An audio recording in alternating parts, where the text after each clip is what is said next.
Hello, in this video, I will show you how to link Umamusume account to Steam.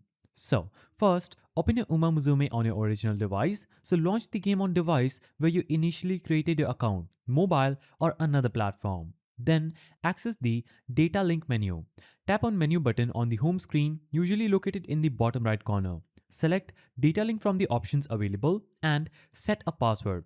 So simply choose the option to create a new password. This password will be used to link your account across devices. Make sure to note it down along with your trainer ID, which is unique identifier of your account. Now, open Umamusume on Steam. So launch the game on Steam. If you haven't installed it yet, download and install Umamusume Pretty Derby from Steam Store, and on the title screen of the Steam version, tap menu button again and select Data Link.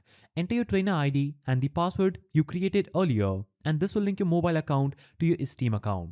After entering the information, your game data should sync across both platforms. Note that any existing data on a Steam account will be overwritten by data from your mobile account. If you found this guide helpful, please don't forget to give it a thumbs up, and thanks for watching.